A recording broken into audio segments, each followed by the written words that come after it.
The mountains of Helmand Province stood black against the starless sky. No moon, no light except the green glow of night vision and the distant flicker of tracer fire stitching through the darkness. August 2011, 0:30:42 hours. The ambush came from everywhere at once. Master Chief Daniel Hartwell pressed his back against the compound wall, feeling the impact of rounds chewing into the mud brick above his head. Dust and fragments rained down. His radio crackled with overlapping voices. His team's 7 men, his men scattered and pinned across 50 meters of kill zone. Hawk sitrep, Daniel's voice cut through the chaos. We're bracketed, Chief. Commander James Sterling responded from behind a disabled Humvee. RPGs on the ridgeline, PKM fire from the north wall. We're stuck. Daniel surveyed the situation through his nods. 7 men trapped in the open with enemy fire converging from 3 directions. The extraction bird wouldn't risk landing in this. They had maybe 2 minutes before the enemy reinforced and overwhelmed them completely. 2 minutes to live or die. He'd trained for this moment his entire adult life. 20 years in the teams, hundreds of missions, always brought his men home, always. His eyes found the problem. A machine gun nest on the northern wall. Elevated position, perfect fields of fire. Take out that nest and his team could move. The question wasn't whether someone needed to go. The question was who. Daniel keyed his radio. Hawk, get the team to the secondary extraction point. I'll suppress the north wall. Static, then Sterling's voice hard and urgent. Daniel, we extract together. That's an order. You're not in command anymore, Hawk. I am. And I'm giving you an order. Get them out. God damn it, Daniel.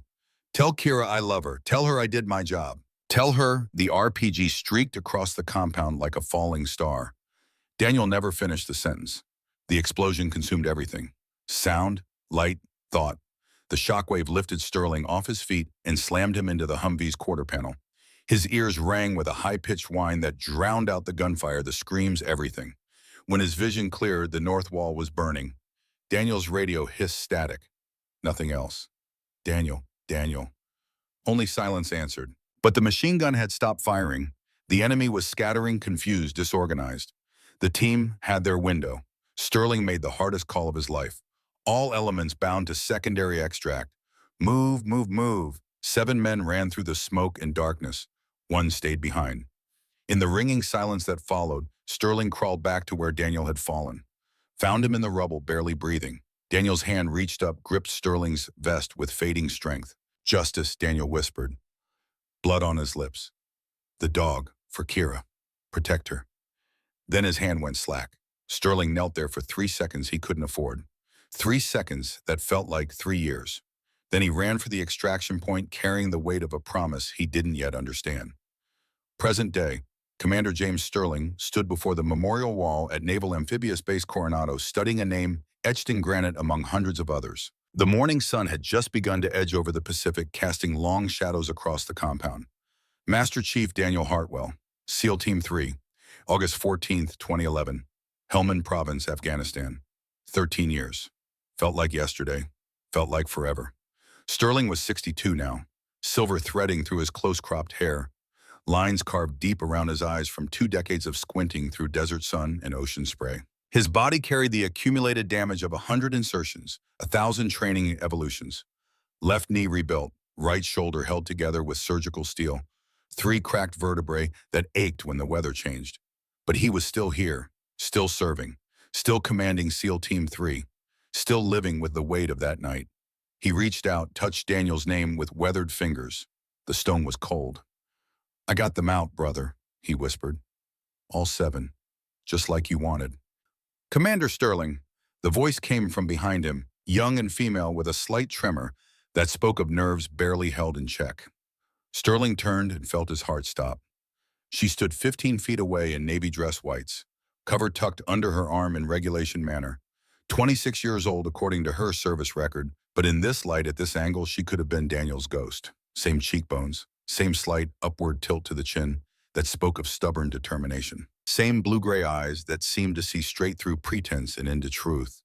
Her blonde hair was pulled back in a tight regulation bun.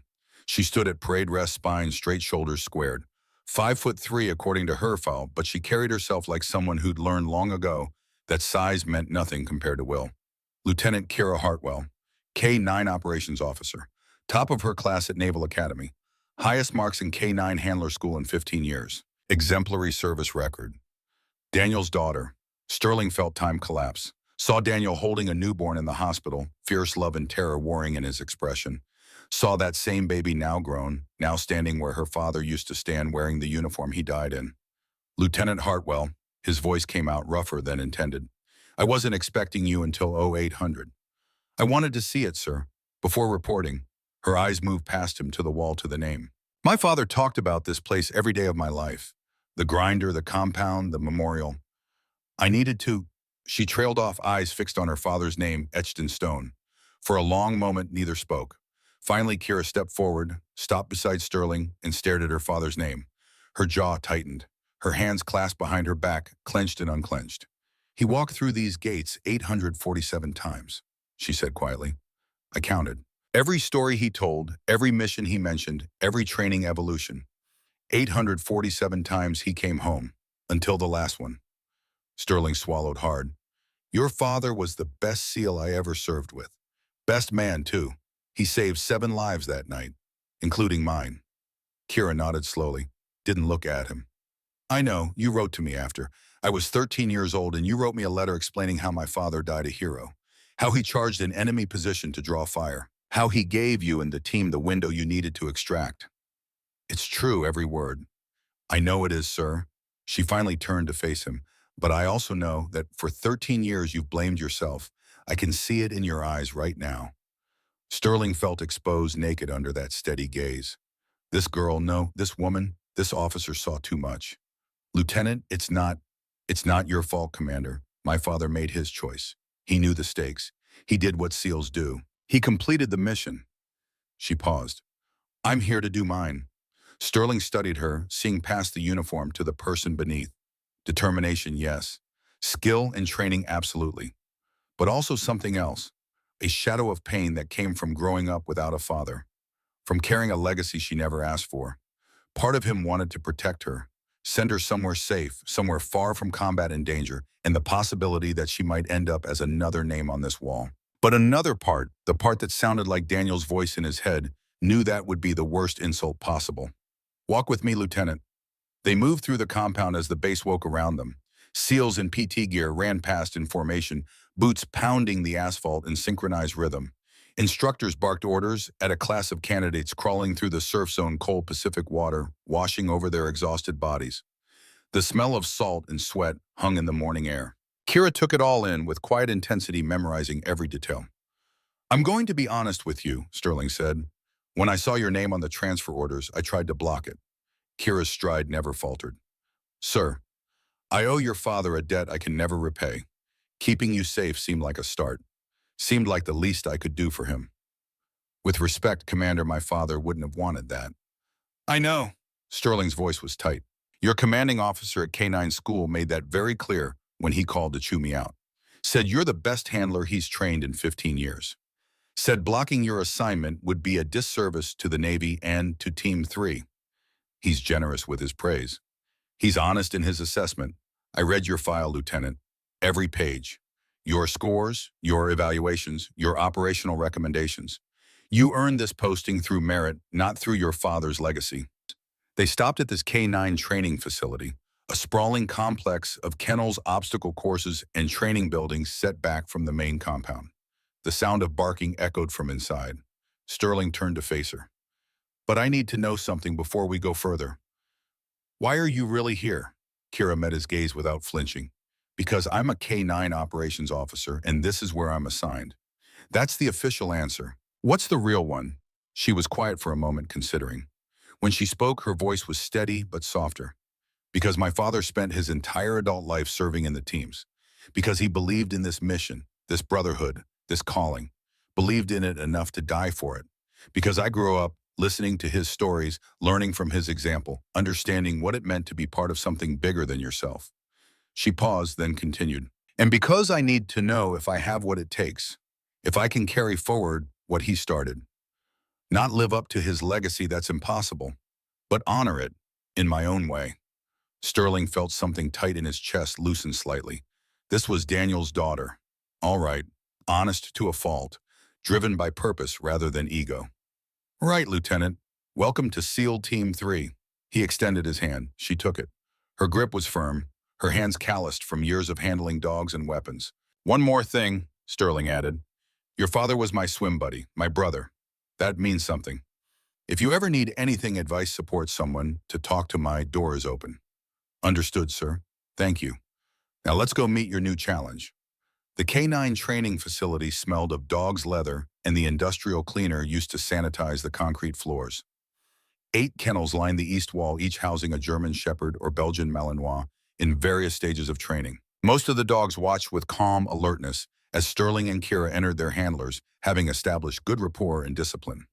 Most, but not all. Master Chief Garrett Sullivan waited inside, standing beside the last kennel with his arms crossed and his expression skeptical. 58 years old, built like a fire hydrant, short, thick, immovable.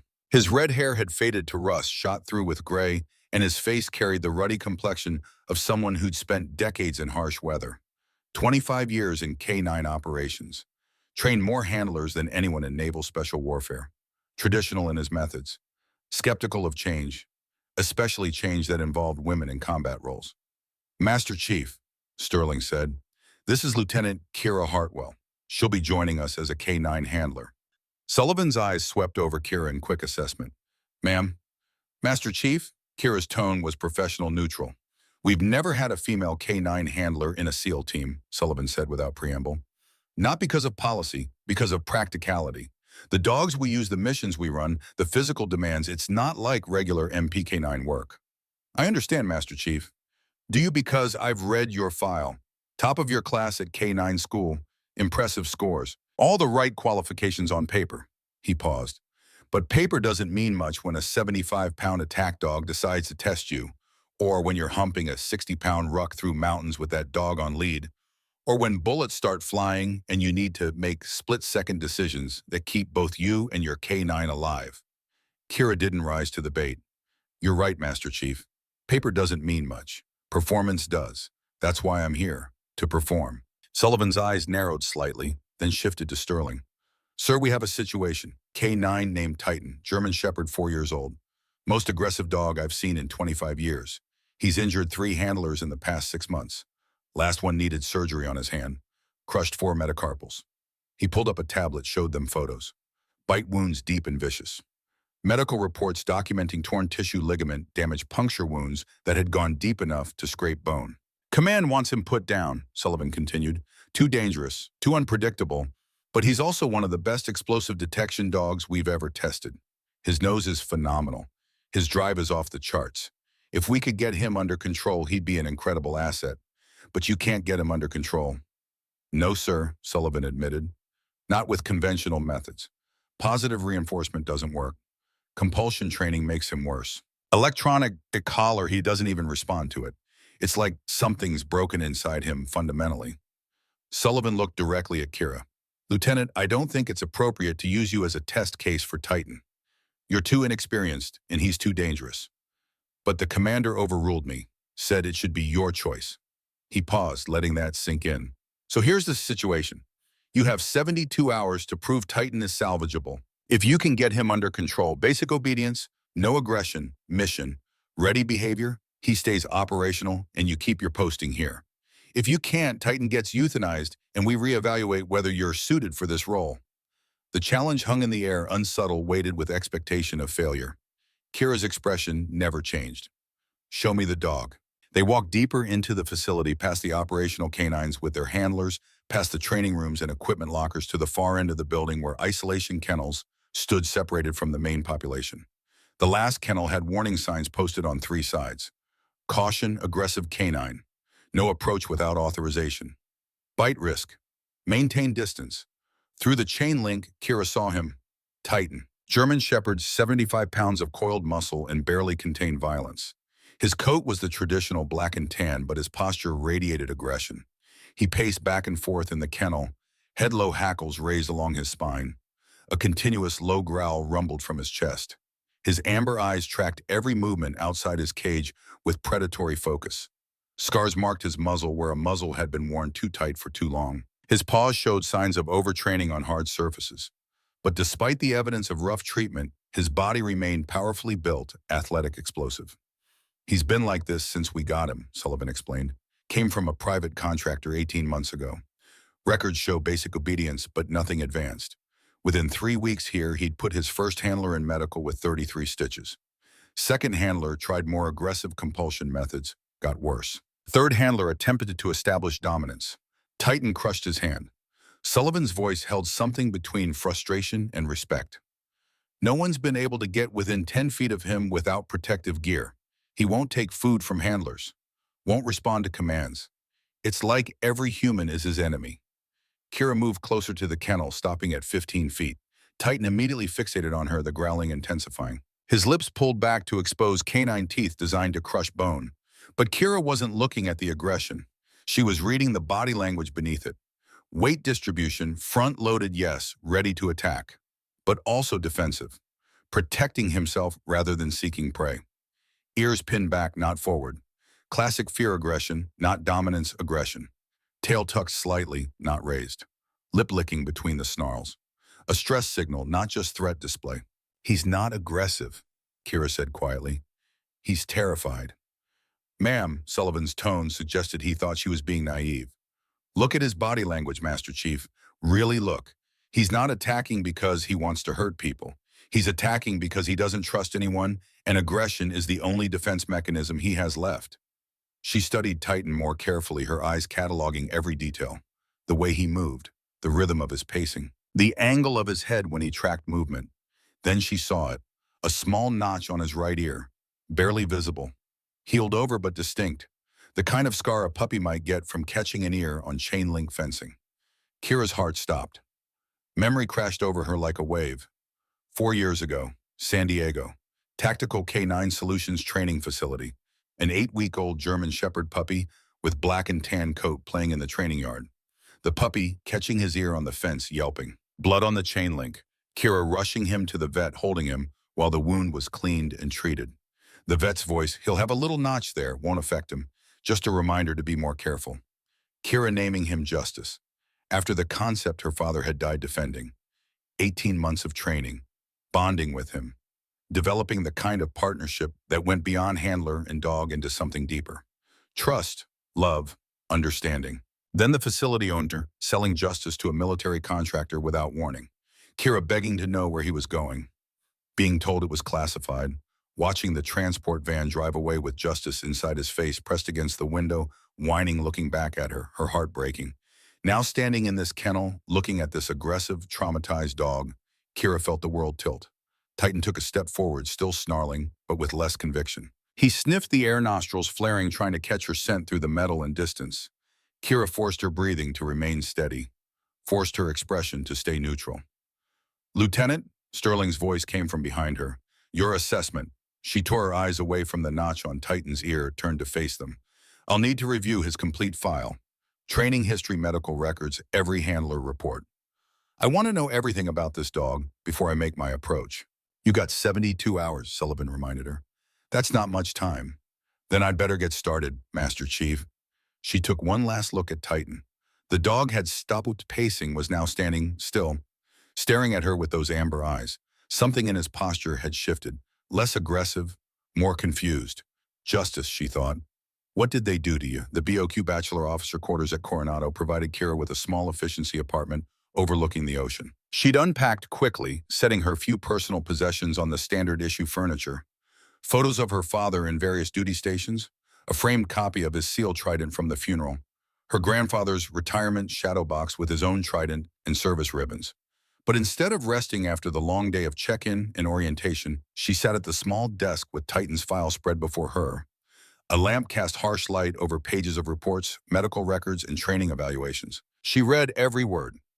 Titan's official record began 18 months ago when he was purchased from a private military contractor for $50,000. Prior to that, nothing. No breeding information. No early training records. No indication of where he'd come from or how he'd been raised. Just a blank space where the first 2 years of his life should have been. Kira flipped through handler reports. First handler, Petty Officer Andrews. Subject shows excellent drive but inconsistent response to commands. Attempts to establish rapport unsuccessful. Bite incident occurred during routine handling exercise. Second handler, Chief Petty Officer Morris. Subject requires firm corrections. Positive reinforcement methods ineffective. implemented compulsion training protocols. Subject's aggression increased significantly. Third handler Seaman Walsh. Subject displays dominance issues. Attempted to establish handler authority through physical correction. Subject responded with severe bite attack, resulting in medical evacuation. After Walsh, no one had been willing to try. Kira closed the file, leaned back, pressed her palms against her eyes. The timeline was perfect. Justice disappeared into contractor hands 3 years ago. Titan appeared 18 months ago with no history. Same age, same breed, same physical characteristics, and that notch on his ear. But she needed to be certain before she revealed anything. Needed to know this wasn't just wishful thinking or coincidence. She checked her watch. 0200 hours. 4 hours until she needed to report for duty. Kira changed into civilian clothes. Jeans, dark t-shirt, running shoes. She grabbed a small backpack, packed it with training treats and something else, a worn t-shirt she'd kept in storage for 4 years. Never washed. Still carrying the faint scent of the dog she'd trained and lost. Then she headed into the night. The K-9 facility was dark and quiet at 2 in the morning. Security lights cast pools of illumination across the compound, but the training buildings were locked and empty. Kira used her access card, newly issued, already active, to slip inside. The dogs stirred as she entered, curious but not alarmed. They were used to odd hours, irregular schedules, the chaotic rhythm of military life. She moved past them to the isolation kennel at the far end. Titan was awake, pacing in the darkness. His eyes caught the light and reflected it back, glowing amber in the shadows. The low growl started immediately. Kira stopped 20 feet away, didn't approach, didn't make eye contact. Just lowered herself to the floor, sitting cross-legged with her profile to the kennel. Non-threatening posture, submissive body language, patient stillness. Minutes passed. Titan continued pacing, continued growling, but with less intensity. His eyes kept returning to her, trying to understand why she wasn't approaching, wasn't challenging, wasn't threatening. After 30 minutes, Kira began to speak. Softly, in German, the language she'd used to train justice. The commands that had become their private communication. Guten Abend, mein tapferer Junge. Good evening, my brave boy. Ich habe dich vermisst. I've missed you. Titan froze mid-step. His head tilted slightly, ears pricking forwards for the first time. The growl faded to silence. Kira continued, voice barely above a whisper. Erinnerst du dich an mich? Do you remember me? Erinnerst du dich in Wald und Meer? Do you remember forest and sea? She'd trained justice on trails through the Cleveland National Forest and along the beaches of San Diego.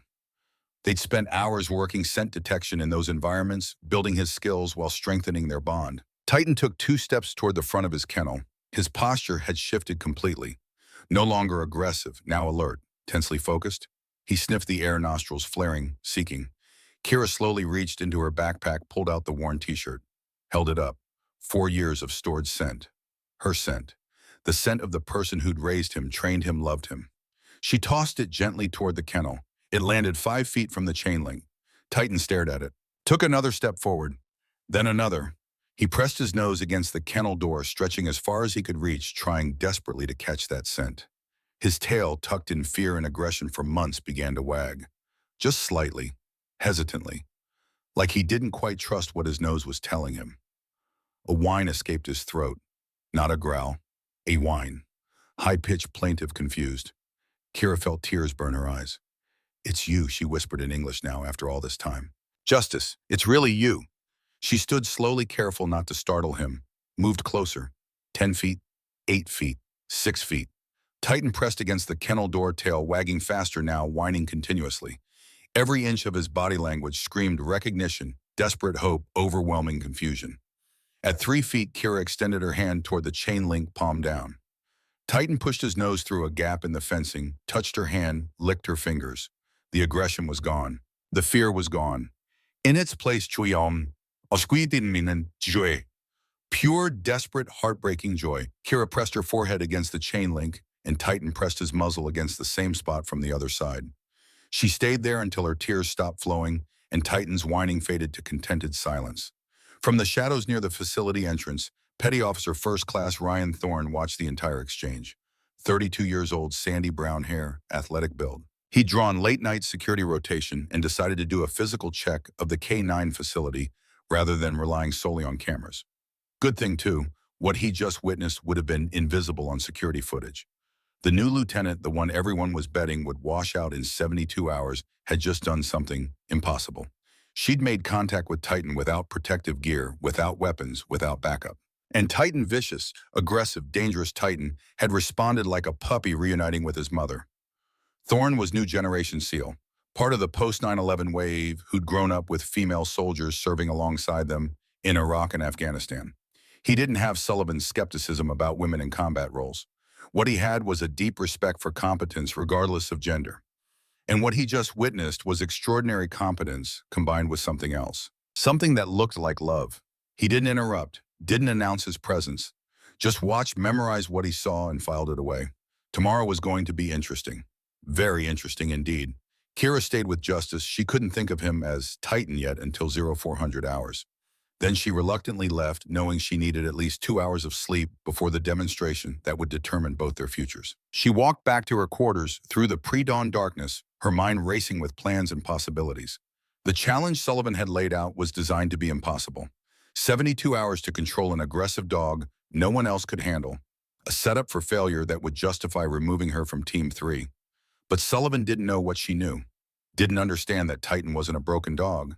He was a traumatized dog. More specifically, he was her dog, traumatized by being ripped away from his original handler and passed through 4 different training programs with 4 different methods and 4 different people trying to break his spirit. No wonder he'd become aggressive. No wonder he trusted no one. But his bond with Kira hadn't broken. It had simply been buried under layers of fear and confusion. Now, in 48 hours, she needed to dig through those layers and prove to everyone watching that she and Justice belonged together, that they were mission ready, that they deserved their place in Team 3. The sun was just beginning to edge over the horizon when Kira reached her quarters. She showered, changed into her uniform, and stood before the mirror adjusting her cover. Her father's SEAL trident sat on the dresser beside her. She picked it up, ran her thumb over the Eagle anchor pistol and trident that symbolized sea, air, and land, the domains where SEALs operated. "Dad," she said quietly to the empty room, "I found him. I found Justice. And tomorrow I'm going to prove to all of them that we belong here, that I earned this, that your legacy isn't about living up to your shadow. It's about walking my own path with the same honor and courage you taught me." She placed the trident back on the dresser, grabbed her cover, and headed out into the California morning. 48 hours remained. Time to make them count. The morning sun blazed across the K9 training facility, turning the California dust to gold. By 0800 hours, 40 SEALs had gathered in a loose semicircle around the isolation kennel, their expressions ranging from skeptical curiosity to outright hostility. Word had spread fast. The new female lieutenant was going to attempt contact with Titan without protective gear, without backup, without, as one petty officer put it, a functioning survival instinct. Commander Sterling stood at the front of the crowd, arms crossed, face unreadable. Master Chief Sullivan waited beside him, holding a tablet with Titan's medical and incident reports displayed. A Navy veterinarian stood ready with a sedative dart gun. A corpsman had his medical kit open and accessible. They expected blood. Kira arrived precisely at 0800 uniform crisp, despite the 4 hours of sleep she'd managed. She carried a small tactical bag containing treats, a clicker, and the worn t-shirt from last night. No bite sleeve, no protective suit, no weapon except her father's KA bar knife on her belt. The crowd parted as she approached. She felt their eyes on her, weighing, judging, waiting for failure. Sullivan stepped forward. "Lieutenant Hartwell, for the record, I'm advising against this approach. Titan has injured 3 trained handlers. You should be wearing protective gear at minimum." "Noted, Master Chief." Kira's voice was calm, professional. "But protective gear communicates distrust. I need Titan to understand that I trust him." "Titan doesn't understand anything except aggression, ma'am." "We'll see." Sterling caught her eye. For a moment, something passed between them, a silent question. A wordless offer to stop this before it went too far. Kira gave the smallest shake of her head. She was committed. Kira approached the kennel. Titan immediately went into his aggressive display, hackles raised, teeth bared, a continuous snarl that promised violence. Several of the watching SEALs shifted uncomfortably, but Kira saw past the display to the body language beneath. The defensive weight distribution, the fear in those amber eyes, the desperate confusion of a bun who'd been betrayed too many times by too many handlers. She knelt 15 feet from the kennel, set down her bag, and pulled out the worn t-shirt, held it up so Titan could see it, smell it, remember it. Then she did something that made the crowd murmur with disbelief. She turned her back to Titan, sat down, placed the t-shirt on the ground in front of her, and waited. Seconds stretched into minutes. The snarling continued, but with less conviction. Titan paced agitated, trying to understand why this human wasn't challenging him, wasn't threatening him, wasn't doing what every other handler had done. 3 minutes passed. 4. 5. Then the snarling stopped. Kira heard the change in Titan's breathing. Slower, deeper, less panicked. Heard his claws on concrete as he moved to the front of the kennel. Heard him sniffing the air, seeking the scent that had triggered something deep in his memory. Odin, she said softly in German. Platz. Down. The command hung in the morning air. For a heartbeat, nothing happened. Then Titan lay down, nose pressed against the chain-linked tail, giving one hesitant wag. The crowd's murmur grew louder. Sullivan's jaw tightened. Sterling leaned forward, slightly attention laser-focused. Kira stood slowly, turned to face Titan, and approached the kennel gate. Her hands were steady as she reached for the latch. Lieutenant, I strongly advise, Sullivan began. Noted, Master Chief. She opened the gate. Titan remained lying down, but every muscle in his body was tense, coiled, ready. His eyes tracked her every movement with desperate intensity. Kira stepped inside the kennel and closed the gate behind her. The facility fell silent. Even the other dogs stopped barking, as if sensing the weight of this moment. Titan's nose worked frantically, pulling in her scent, processing it, comparing it to memories 4 years old. His tail began to wag faster. Then his entire hindquarters started wiggling. A whine escaped his throat. High-pitched, plaintive, heartbreaking. Come here, mein tapferer Jung. Come here, my brave boy. Titan exploded forward, not in attack but in desperate greeting. He pressed against Kira, whining continuously, licking her face, her hands, her arms. His entire body trembled with overwhelming emotion. Joy, relief, confusion, hope. Kira wrapped her arms around him, buried her face in his neck, and felt 4 years of grief and loss crash over her. I'm sorry, she whispered in English, not caring who heard. I'm so sorry they took you. I'm so sorry I couldn't find you sooner. But I'm here now, I'm here, and I'm never leaving you again. Titan pressed harder against her, as if trying to burrow into her skin, trying to make absolutely certain she was real and not another cruel dream. From outside the kennel, Ryan Thorne spoke up, his voice carrying across the stunned silence. His name isn't Titan, is it? Kira looked up, tears streaming down her face, and shook her head. No, it's Justice. I trained him from 8 weeks old at Tactical K9 Solutions in San Diego 4 years ago. He was sold to a military contractor when he was 18 months old. I didn't know where he went. I joined the Navy partly to find him. She stood Justice, pressing against her leg, and faced the assembled SEALs. Justice bonded with me during his critical socialization period. That bond is neurologically permanent in dogs. The aggression you've all witnessed isn't his nature. It's trauma response. Her voice strengthened, taking on a clinical tone. Dogs trained with positive reinforcement, who are then subjected to compulsion training, experience cognitive dissonance. They don't understand why behavior that previously earned rewards now earns punishment. This creates learned helplessness, which manifests as defensive aggression. She gestured to Justice, who sat calmly beside her, leaning into her leg. Justice was passed through 4 different handlers in 18 months, each using different methods, different commands, different expectations. He stopped trusting humans entirely. Aggression became his only defense mechanism. Sullivan stepped closer to the kennel, studying the transformation. And now he remembers who he is, who we are together. Kira ran her hand over Justice's head. He's not broken, Master Chief. He never was. He was just lost. She moved to the kennel gate, opened it, and stepped out with Justice at heel position. Perfect control, perfect synchronization. Sit. Justice sat immediately. Platz, down. Justice dropped into a down position. Blabe, stay. Kira walked 20 feet away. Justice remained motionless, eyes tracking her, but body perfectly still. Higher. Here. Justice sprinted to her side, sat at heel without being commanded. The demonstration was flawless. Textbook, the kind of handler-dog synchronization that took years to develop, because it had taken years to develop. Sterling spoke, his voice carrying authority that silenced the murmuring crowd. Lieutenant Hartwell, you've proven connection. Now prove operational capability. Obstacle course, full run. Standard time is 5 minutes, 10 seconds. Let's see what you and Justice can do. Kira met his gaze, saw the challenge there, and nodded. Yes, sir. The obstacle course stretched across 200 meters of varied terrain.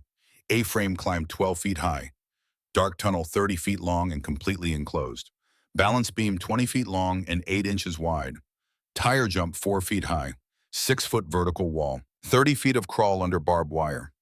Water obstacle at the end, a pool 15 feet across that dogs had to swim while handlers ran alongside.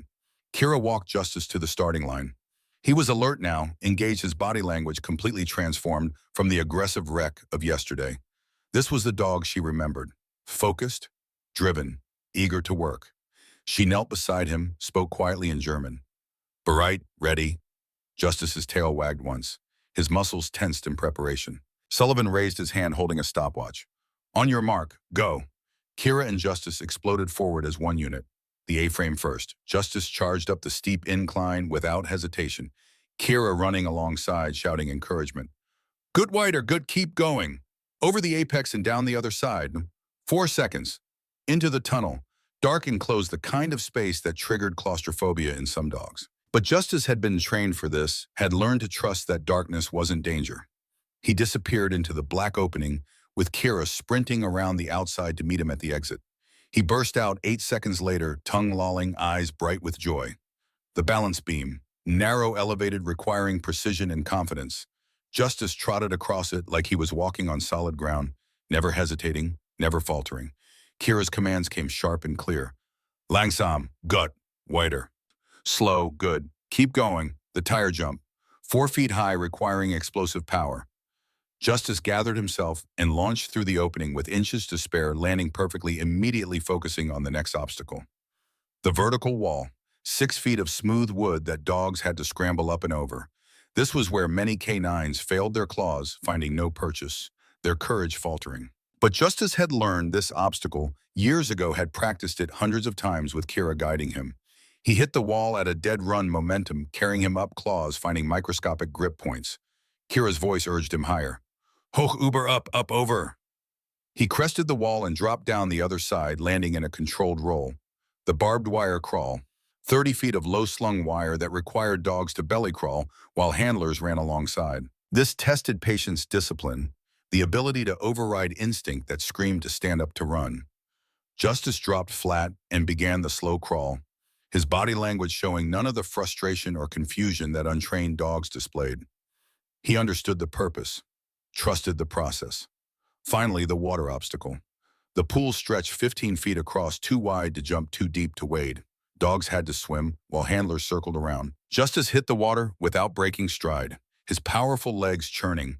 Head up, eyes fixed on Kira as she ran along the edge, shouting encouragement. He pulled himself out on the far side, shook once, and returned to heel position. Sullivan clicked the stopwatch, stared at it, clicked it again as if it might be malfunctioning. Time, Sterling asked. 4 minutes, 32 seconds, sir. Sullivan's voice carried disbelief. That's 48 seconds under the facility record. Murmurs rippled through the crowd. 48 seconds wasn't a small improvement.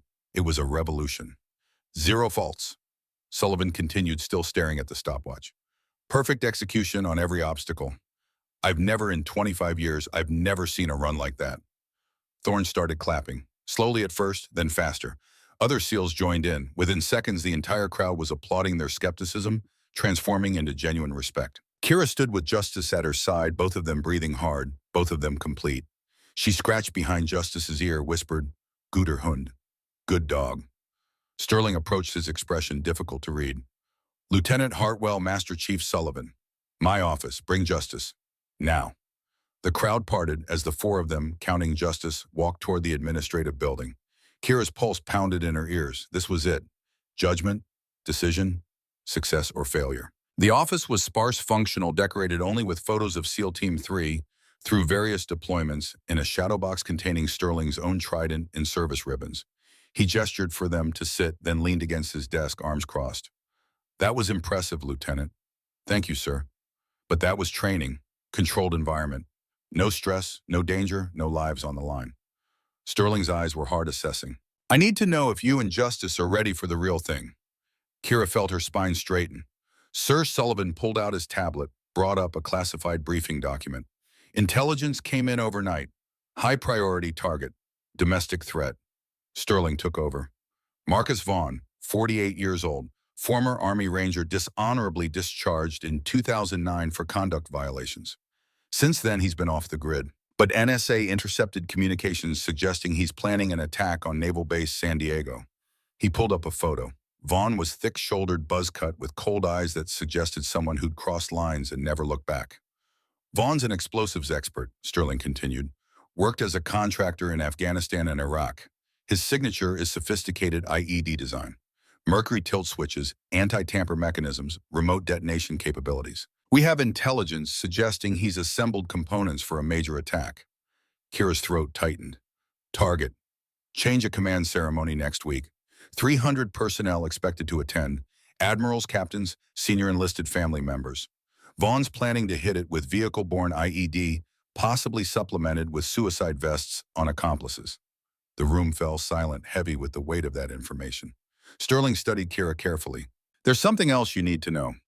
Vaughn wasn't just a contractor in Afghanistan. He designed IEDs for the Army. Some of them were used in covert operations. And in 2011, one of his devices killed your father. The words hit like a physical blow. Kira felt the air leave her lungs, felt the room tilt slightly. Sir, the IED that detonated in Helmand Province on August 14, 2011, was identified post-blast as Vaughn's design. Triple fail-safe anti-tamper sophisticated remote trigger. He sold it to enemy forces, took payment from both sides, didn't care who died as long as he got paid. Sterling's voice softened slightly. I didn't know about the connection until last night. Intelligence traced Vaughn's financial records, matched his signature to the blast site. Kira, the man who killed your father, is planning another attack. And we have 48 hours to stop him. Kira's hands clenched into fists. Her father's face flashed through her mind, laughing at the dinner table, teaching her to shoot, explaining the meaning of honor and sacrifice. Then the funeral, the folded flag, the 21-gun salute, the hole in her life that never filled. Marcus Vaughn had done that, had taken her father away for money, and now he was planning to kill 300 more people. What's the mission?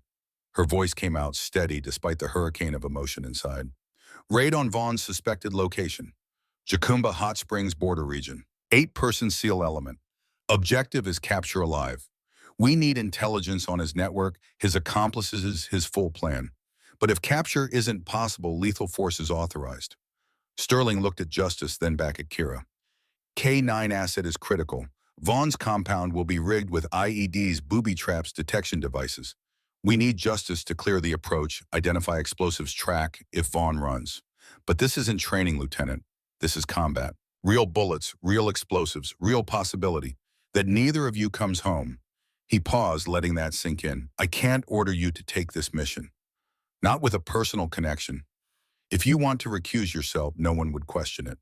But I need to know now. Are you and Justice operational? Kira looked down at Justice, who sat calmly beside her chair, leaning slightly against her leg. 4 years they'd been apart, less than 24 hours since they'd reunited. And now she was being asked to take him into combat against the man who'd killed her father. Every instinct screamed revenge. Every cell in her body wanted to hunt Vaughn down and make him pay for what he'd stolen from her.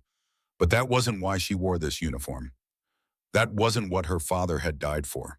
She thought of the letter Sterling had written her after the funeral, words she'd memorized. Your daddy didn't die for revenge or glory. He died to protect his brothers, to complete the mission, to save lives. That's what warriors do. She lifted her eyes to meet Sterling's hearts. Justice and I are ready, sir, not because of my father, because 300 people deserve to go home safe to their families. Because this is our job. Because this is what SEALs do. Sterling studied her for a long moment, then nodded slowly. All right, mission brief in 2 hours. Full tactical workup. You'll be part of an 8-person element. Myself as team leader, Master Chief Sullivan as second petty officer, Thorne as breacher, 4 assaulters, and you as K9 handler with secondary sniper support capability. Yes, sir. One more thing. Sterling opened his desk drawer, pulled out something wrapped in cloth, and set it on the desk. He unwrapped it carefully, revealing a SEAL trident. The same design as the one on Kira's dresser, but worn with years of use. The gold finish rubbed away in places from being touched, carried held close during long deployments. After the blast, we recovered his gear, his rifle, his vest, his knife, and this. Sterling held up the trident. I've carried it with me for 13 years, waiting for the right time to return it. I think that time is now. He extended it toward her. Your father earned this through sacrifice. You've earned yours through skill and courage. Carry his tonight. But remember, you're not trying to be him. You're being you, and that's exactly what we need. Kira took the trident with shaking hands. The metal was warm, heavy with meaning and history. She could almost feel her father's presence in it, his strength, his determination, his unwavering commitment to mission and team. Thank you, sir. Her voice cracked slightly. Sterling stood, signaling the meeting was over. Get some rest. Feed your dog. We brief at 1400 prep at 1600 wheels up at 2200. 48 hours from now, Vaughn's in custody or in the ground, and 300 people get to attend that ceremony safely. Who, yes, sir. As Kira turned to leave, Sullivan spoke up. Lieutenant, for what it's worth, I was wrong about you. You didn't earn your place here through your father's legacy. You earned it despite that burden. That's harder, and that's what makes it real. I'd serve with you anytime. Kira met his eyes, saw genuine respect there, and nodded. Thank you, Master Chief. She walked out into the California sunshine with justice at her side and her father's trident heavy in her pocket. 30 hours remained before mission launch. Time to prepare for war. The Veterans Affairs home in La Jolla sat on a hillside overlooking the Pacific, a sprawling facility housing retired warriors from every branch and every era. Kira found her grandfather in his room, sitting in his wheelchair by the window, staring out at the ocean with the 1,000-yard stare of someone whose mind was decades and continents away. Master Chief William Iron Hartwell was 82 years old, his body reduced by age and injury to a fraction of its former strength. But his mind remained sharp, his eyes clear, and when he turned to see Kira standing in the doorway, his weathered face split into a smile. Ellie girl, about time you visited your old granddad. She crossed the room, knelt beside his wheelchair, and hugged him carefully. He felt fragile in her arms, nothing like the granite warrior who'd taught her to shoot when she was 8 years old. I found him, Grandpa. I found justice. Iron's eyes widened. Your dog, the one from San Diego. They renamed him Titan, tried to retrain him, broke him down so badly he became aggressive. But underneath all that trauma, he remembered me. We're together again. Good. A warrior needs a good dog. Saved my life more than once in the field. Kira pulled up a chair, sat facing them. There's a mission tomorrow night, Grandpa. The target is the man who killed your daddy. Iron's voice was quiet but certain. How did you? I can see it in your eyes, Ellie. Same look your father had before his last deployment. That mix of duty and vendetta. He reached out, took her hand in his. And you're scared you'll make the wrong choice for the wrong reasons. Kira felt tears burn behind her eyes. I want him to pay for what he did. I want him to face justice for stealing Dad away from us. But that can't be why I pull the trigger. If I pull the trigger, it has to be for the right reasons. Iron was quiet for a moment, his grip on her hand surprisingly strong. Then he began to speak, his voice carrying the weight of experience. Let me tell you about Grenada, October 1983. I was 41 years old, thought I'd seen everything. We went in to rescue American medical students, but it turned into a real fight. My swim buddy, Mike O'Donnell, good man, 3 kids back home, got hit by sniper fire. Went down right in front of me. He paused, lost in memory. I had the shot. Perfect angle on the sniper. Easy kill. But I was so angry, so goddamn angry, that Mike was bleeding out, that his kids were going to grow up without a daddy. I wanted that sniper to suffer. Wanted to make him pay. What did you do? I took the shot, clean, professional, exactly how I was trained. 1 round center mass enemy eliminated. And you know what I felt afterward? What? Relief. Not satisfaction, not revenge, not justice. Just relief that the threat was neutralized. That my team was safer. That we could complete the mission and go home. The anger, it burned away in the moment I squeezed that trigger. Left nothing but duty. Iron squeezed her hand. Your daddy made a similar choice in Afghanistan. He could have fallen back with the team, but he chose the mission. Chose to give 7 men a chance to live. That's the choice warriors make, Ellie. Not between revenge and mercy, between self and service. Kira felt the tears spill over. I'm scared, Grandpa. Scared I'll hesitate because it's personal. Or scared I'll go too hard because it's personal. Either way, I could get people killed. Fear is good. Fear means you understand the stakes. Iron leaned forward slightly. But let me tell you something your daddy told me right before his last deployment. He said, Dad, if something happens to me, make sure Ellie knows this wasn't about glory or heroism. It was about doing the job that needed doing. Protecting the people who needed protecting. That's all. That's enough. He looked directly at her. Tomorrow night, you do the job that needs doing. You protect the people who need protecting. You trust your training, trust your dog, trust your team, and you come home safe because that's what your daddy would want. Not revenge, not justice, just you alive, continuing the mission. Kira leaned forward, pressed her forehead against her grandfather's. I love you, Grandpa. I love you too, Ellie girl. Now get out of here and go be a SEAL. Make us proud. Make yourself proud. As she stood to leave, Iron called out, Ellie, one more thing. That trident your daddy carried, it's not a weight. It's a compass. When you don't know what to do, remember what it stands for. Sea, air, land, ready to fight anywhere, anytime for anyone who needs defending. Let that guide you. Kira nodded, unable to speak past the lump in her throat, and walked out into the corridor. Behind her, Iron Hartwell turned back to the window, looked out at the Pacific Ocean, where he'd trained as a young man 50 years ago, and whispered a prayer to gods he wasn't sure he believed in anymore. Keep her safe, please. I've lost a son to this war. Don't make me lose a granddaughter, too. The next 18 hours blurred together in controlled preparation. Kira moved through weapons qualifications, medical briefings, rules of engagement reviews, and tactical rehearsals with the methodical focus her father had taught her. At the range, Sullivan stood beside her as she settled behind the M40, A3 sniper rifle pressing her cheek to the stock. Through the Schmidt and Bender scope, the target wavered in the heat mirage at 800 yards. Read the mirage, Sullivan said, his voice the same calm tone her father had used. Kira studied the shimmer of heat between her position and the target. Mirage is angling left to right at 400 yards. Grass movement shows wind picking up there. Good, quantify it. She watched the grass stems bending. 8 miles per hour, 6 minutes of angle right correction at this distance. Your father would have said 7, but your math is solid. Sullivan gestured to the weather meter. Atmospheric conditions. Kira glanced at the Kestrel clipped to her vest. 29.4 inches mercury, 72%, humidity 58 degrees Fahrenheit. Dense air. What's that mean? Bullet flies flatter, hits higher. 0.4 MOA correction up. Temperature differential from 0. We zeroed at 78 this morning. 20-degree drop. She calculated. 1 MOA lower cancels the density gain. Net hold original elevation. Spin drift at 800.5 MOA right. Coriolis effect calculated for latitude and azimuth shooting south from Coronado 33 degrees north. Earth's rotation adds 0.3 MOA right at this distance. Total windage 6 MOA base wind plus 0.5 spin plus 0.3 Coriolis equals 6.8 SOA right. She converted. 54 inches, 4.5 feet. Sullivan's expression didn't change, but something in his eyes softened slightly. Your old man taught you well. Make the shot.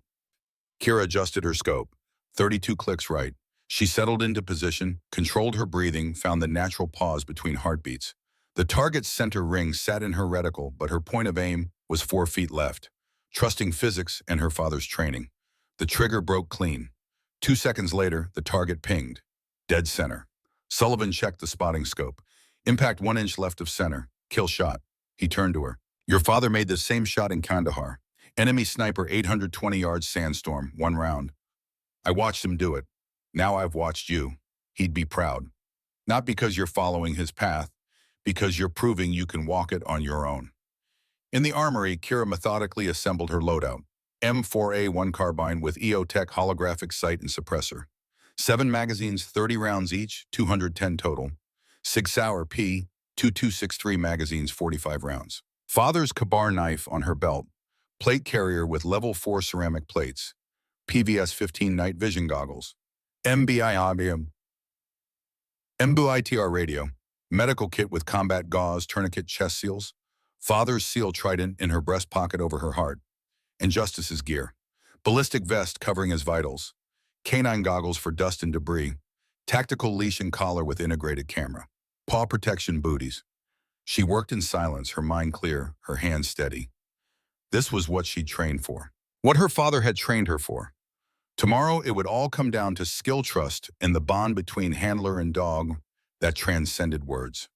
Kira finished her prep, checked Justice's gear one final time, and walked out into the gathering darkness. The mission clock was ticking, and there was no turning back. The desert night swallowed sound. 2 Humvees rolled through the darkness, 3 clicks from target engines, barely audible headlights dark. Navigation by GPS and night vision only. The team sat in silence, each SEAL lost in private rituals that preceded combat. Kira sat in the rear of the lead vehicle with Justice between her knees, one hand resting on his ballistic vest, feeling the steady rhythm of his breathing. Through her NVGs, the world was rendered in shades of green. Scrub brush. Distant mountains. Her teammates' faces reduced to skull-like masks in amplified starlight. 0243 hours. 2 minutes to drop off. Sterling's voice crackled through her earpiece. Comms check. Alpha 1. Alpha 2, Sullivan responded. Alpha 3, Thorne said. Down the line, each SEAL confirmed their radio. When Kira's turn came, her voice was steady. Alpha 7. Copy all. 2 minutes. Kira's pulse was elevated but controlled, her breathing measured. This was the state her father had taught her to find, alert but not panicked, focused but not rigid. The sweet spot where training took over and conscious thought became unnecessary. She leaned down, whispered to Justice in German, Gleich geht's los, mein treuer Freund. Bald müssen wir zeigen, was du kannst. Soon we begin, my faithful friend. Soon we must show what you can do. Justice's tail wagged once. His body was tense with anticipation, but not fear. He knew this. Remembered the countless training exercises, the scenarios, the building clearances they'd practiced together years ago. The Humvees stopped. No announcement needed. The team flowed out in practiced silence, forming a loose tactical column. 8 shadows moving through desert darkness. Sterling took point. Kira and Justice immediately behind him. Sullivan third. Thorne fourth with his breaching kit. 4 assaulters behind them in fire team formation. Hand signals only now. No radio chatter unless absolutely necessary. They moved. The desert terrain was treacherous. Loose rock. Hidden gullies. Cactus waiting to tear flesh. But the team navigated it with the ease of men who'd trained in every environment Earth offered. Their footfalls were whisper quiet. Their spacing perfect. A machine of 8 parts moving as one. Every 50 meters, Sterling raised his fist. Halt. Kira would move forward with Justice, let him work the ground ahead, searching for chemical signatures of explosives buried beneath sand. Justice's training was specialized. Detection of C4, TNT, PET, NRD, X, ammonium nitrate, and a dozen other compounds used in military and improvised explosives. His nose contained 300 million olfactory receptors compared to a human's 6 million. He could detect 2 parts per trillion, a single molecule of explosive compound in a cubic meter of air. 400 meters from the vehicles, Justice stopped. Saturday, the trained alert behavior. Kira's hand went up immediately. The column froze. She knelt beside Justice, ran her hand over the ground he'd indicated. Nothing visible. But when she brushed away a thin layer of sand, her fingers found it. Monofilament line, nearly invisible, stretched across the path at ankle height. Tripwire. She followed it with her eyes to a shape half buried in brush 10 feet away. Claymore mine. Directional anti-personnel device. 700 steel balls in a curved plastic case designed to shred everything in a 60-degree arc. Someone had been expecting visitors. Kira marked the location with an infrared strobe visible only through night vision and guided the team around it in a wide arc. Thorne paused long enough to photograph the placement for post-mission intelligence. Then they continued. 250 meters.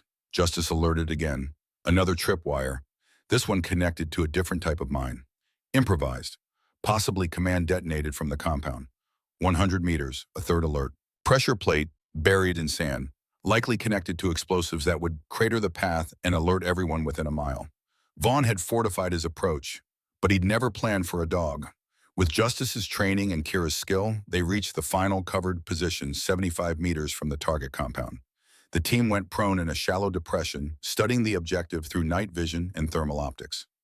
The main building was single-story stucco, windows barred, metal door, 2 outbuildings, one large enough to be a garage, one smaller, possibly storage. A white van sat in the driveway, backed in for quick departure. Thermal imaging showed heat signatures. 3 in the main building clustered in what looked like a central room. 1 in the garage outbuilding. No movement. Sterling spoke in barely audible whispers through their comm system. 4 tangos confirmed. Van is likely vehicle-borne IED. Hartwell, can Justice detect from this range? Kira commanded Justice forward slightly. Let him sample the air. His body language changed. More alert. More focused. He looked back at her and sat. Positive detection, sir. Heavy explosive signature. Van is definitely loaded. Copy. Adjust plan. Thorne, you're on van containment post-breach. Sullivan, you've got the garage. I'll take main building with a solid element.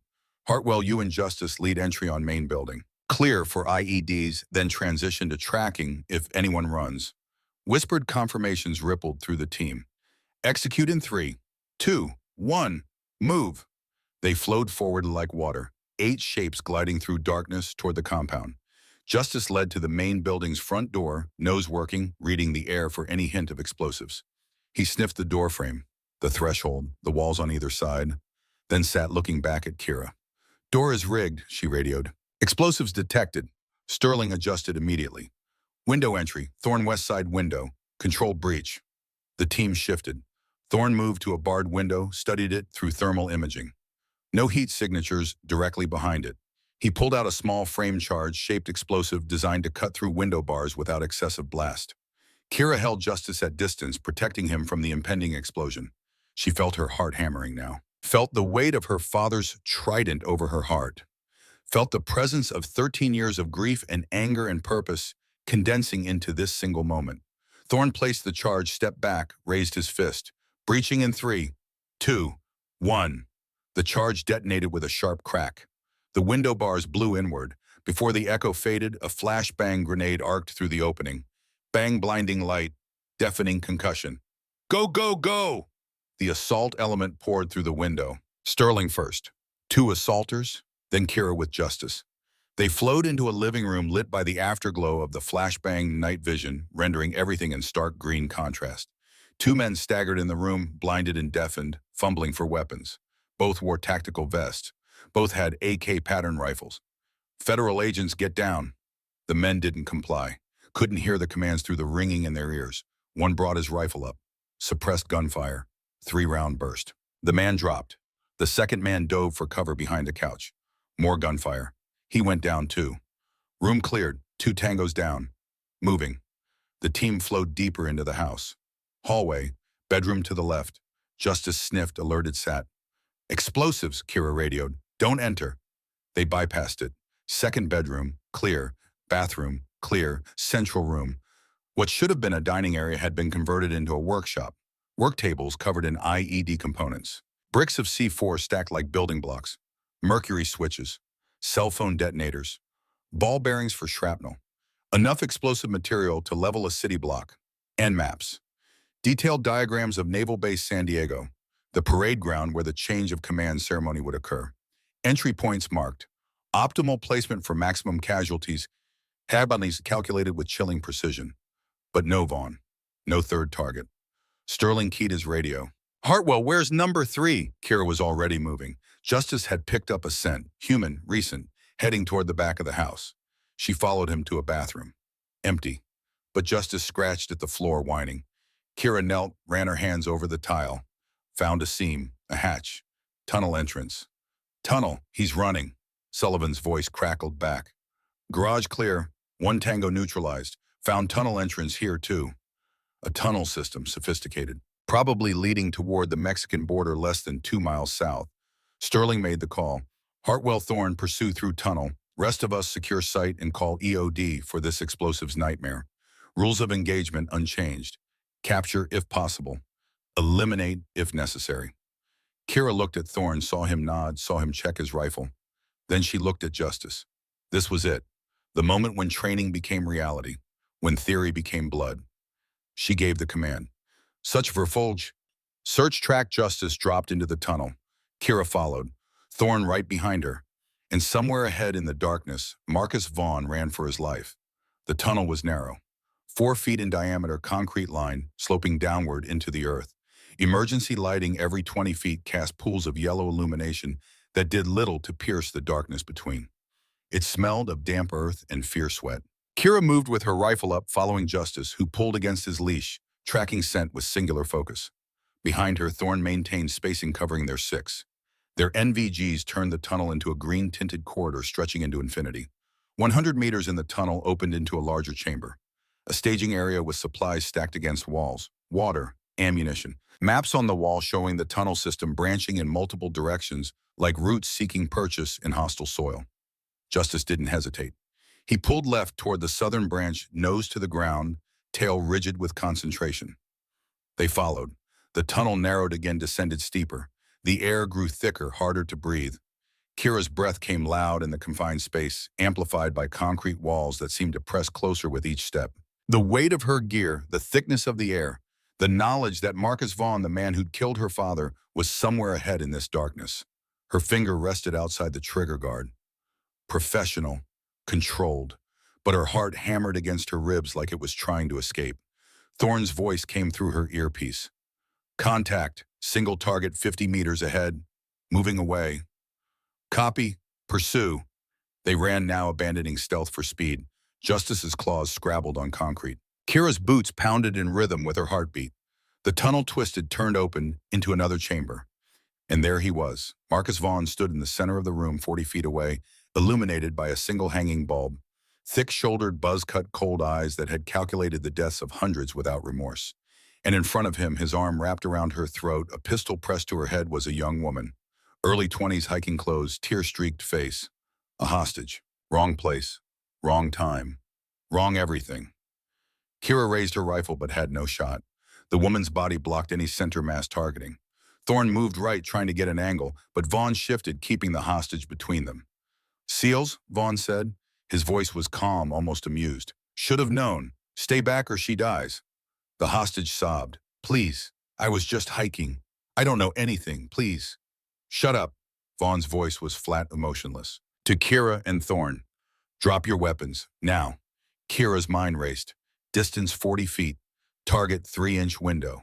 Vaughn's head partially exposed on the right side. Lighting poor single-source shadows.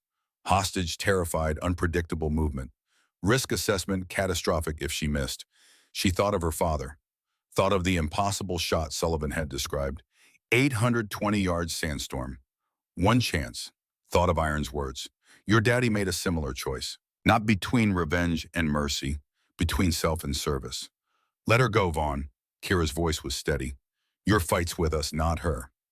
Vaughn's eyes focused on her for the first time, studying her face. Then something shifted in his expression.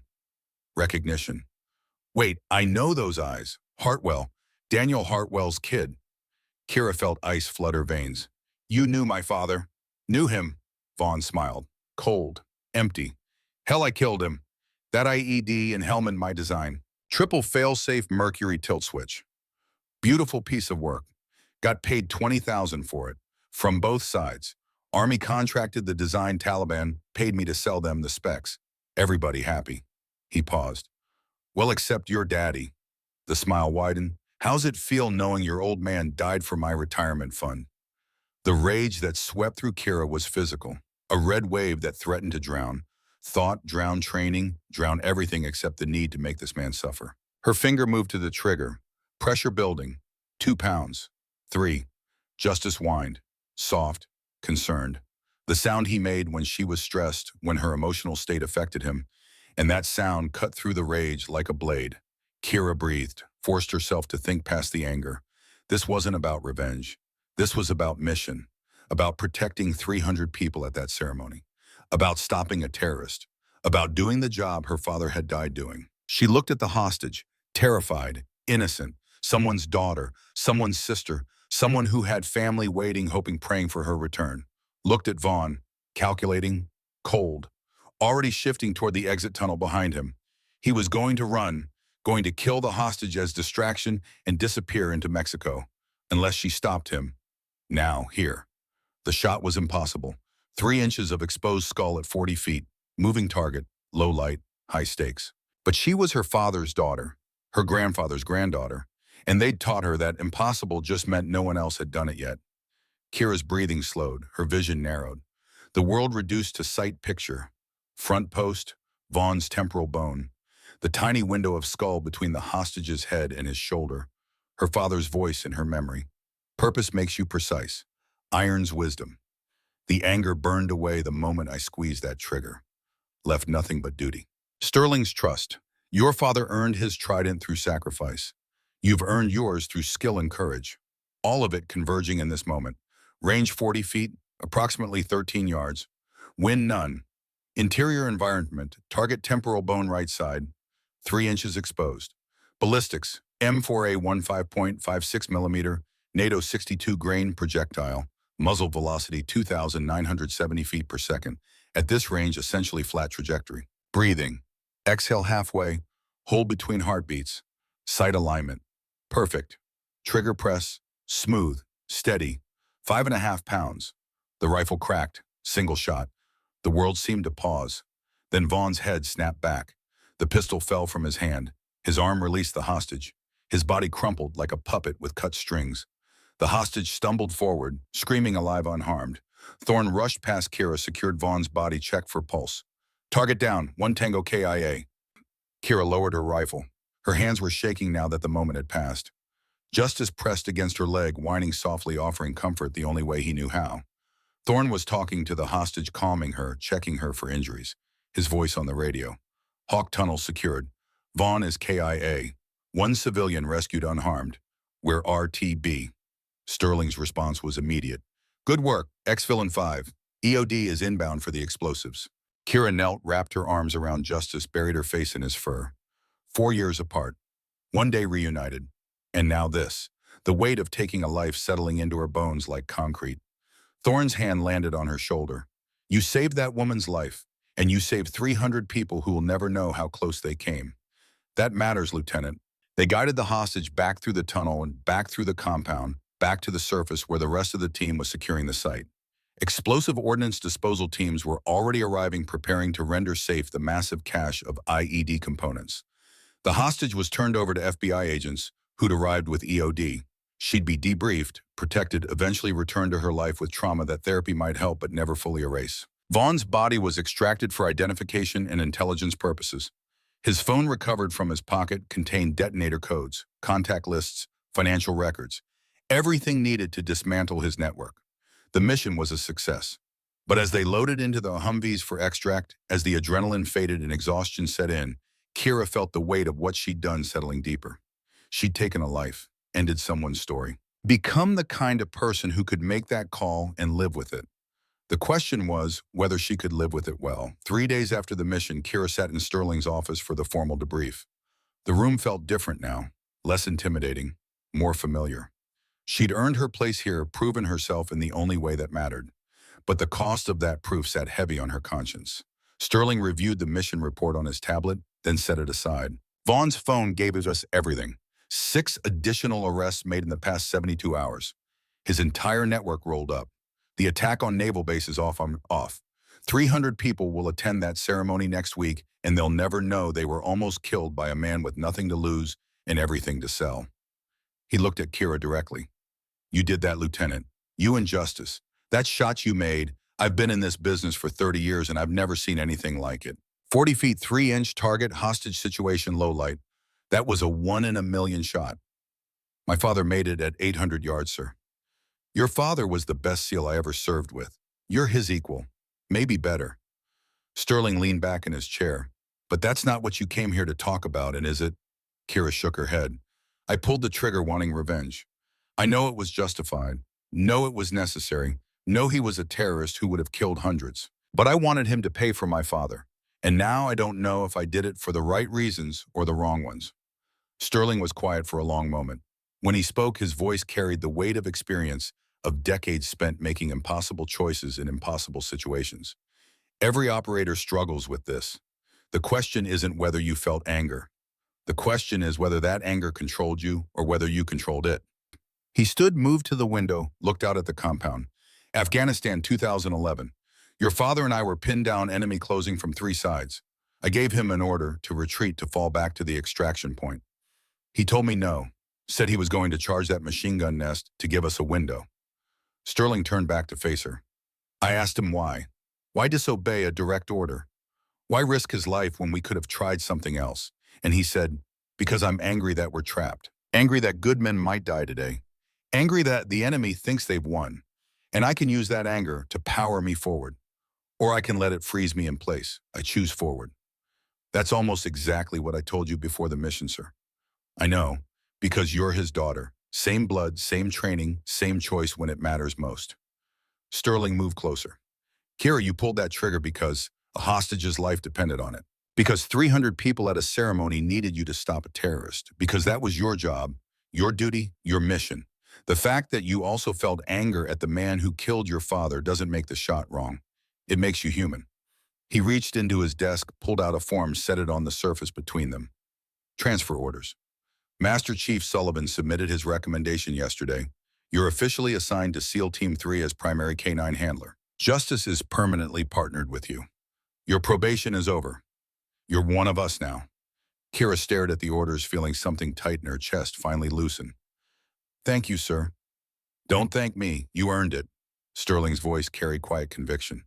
Your father carried the weight of impossible choices with honor. You're doing the same. That's all any warrior can ask.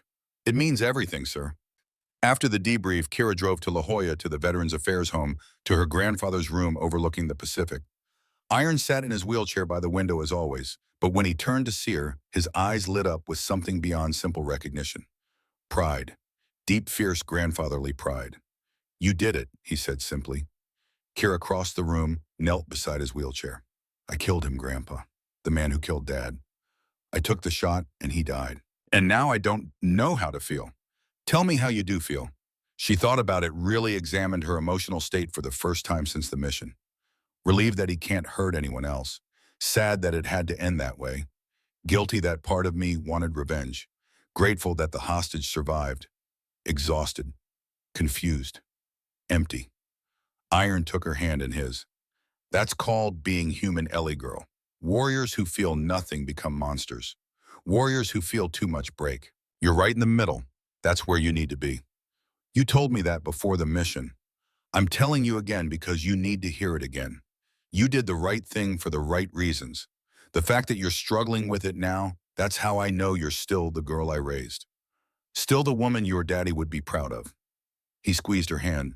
But let me ask you something. When you took that shot in that split second before you pulled the trigger, what were you thinking about?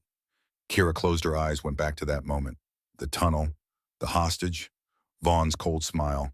And then, I was thinking about the woman, that she didn't deserve to die, that she had family somewhere, people who loved her, a whole life ahead of her. And I was the only person who could give that back to her. Not revenge? No, not in that moment, just mission. Just doing what needed to be done. Iron smiled, tears shining in his old eyes. Then you made the right choice. Your daddy made the same choice in Afghanistan. He didn't die for revenge or glory. He died so his team could complete the mission and go home. So 7 men could see their families again. That's the Hartwell legacy, Ellie. Not revenge. Protection. He reached up, touched her face with a trembling hand. I'm so proud of you. Your father would be too. You're a SEAL now. Not because of the uniform or the training or the missions.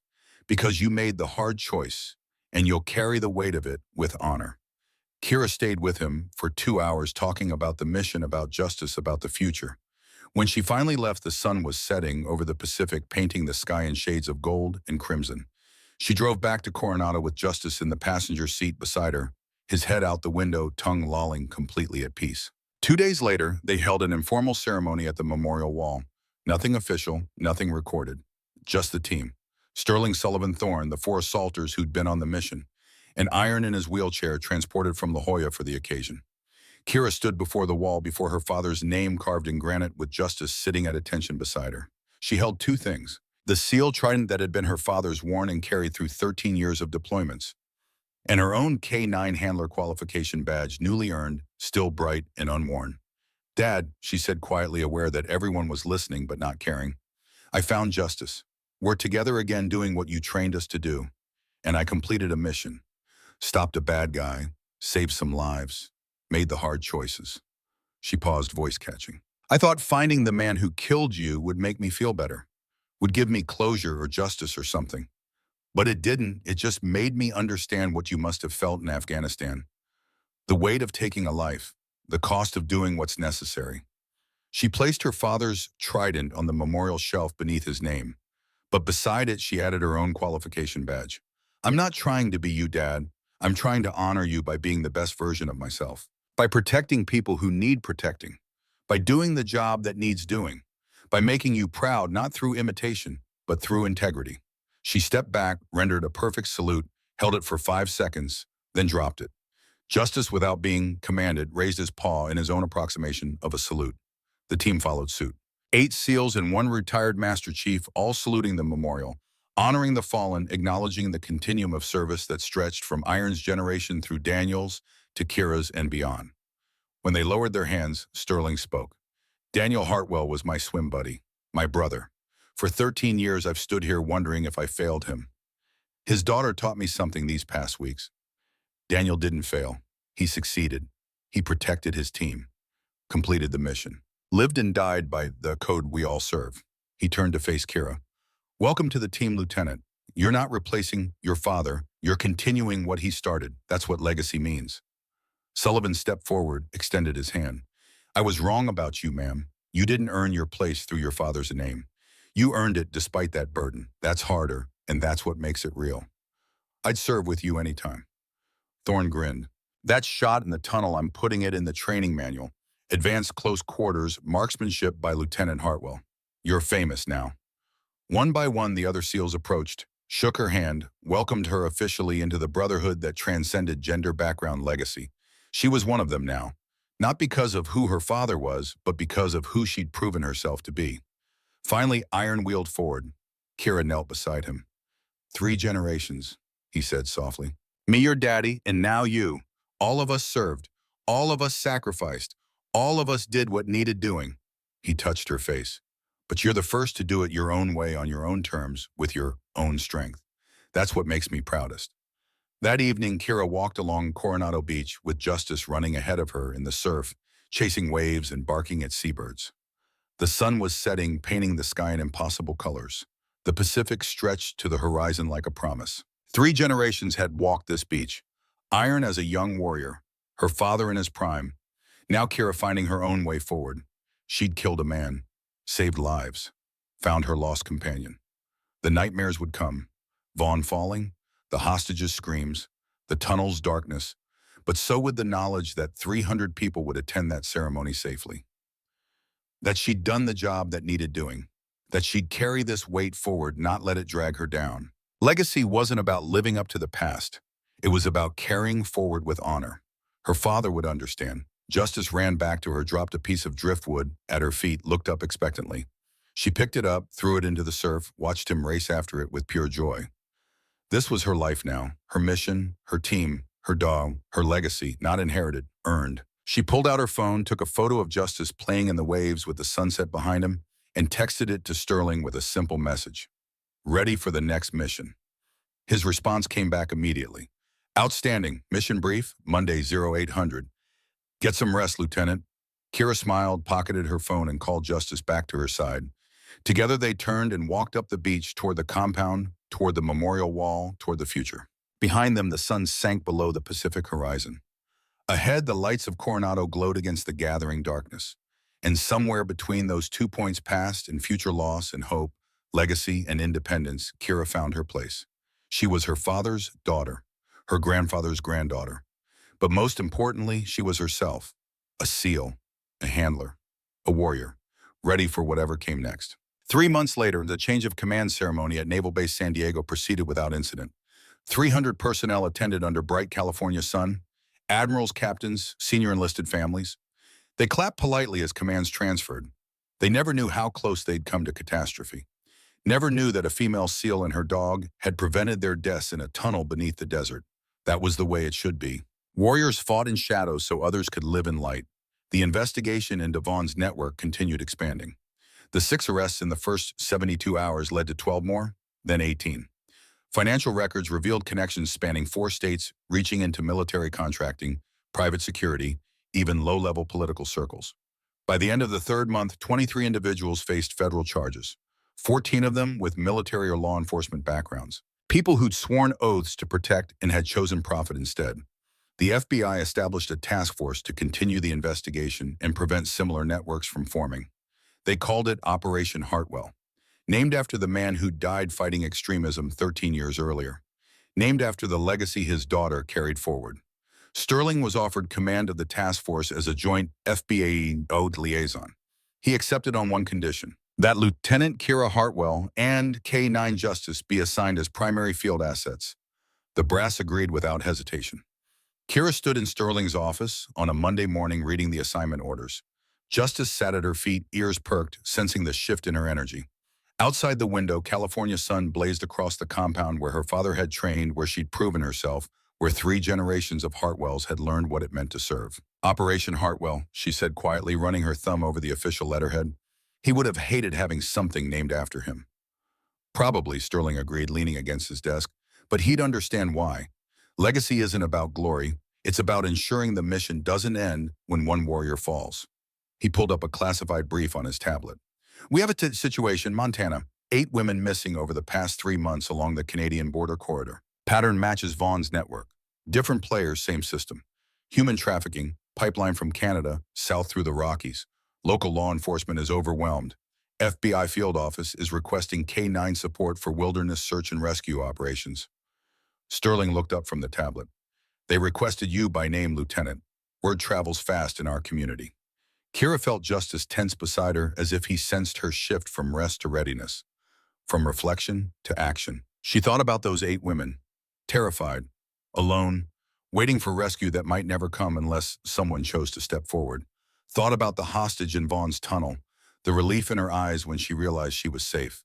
Thought about her father, about Iron, about every warrior who'd made the choice to act when others hesitated. When do we leave? Wheels up, Thursday morning. We're taking a 4-person element. Me, Sullivan, Thorne, and you with Justice. Light and fast. Helicopter insert, establish base camp, begin search operations in the wilderness. Sterling paused. This isn't a combat mission, Lieutenant. This is pure rescue.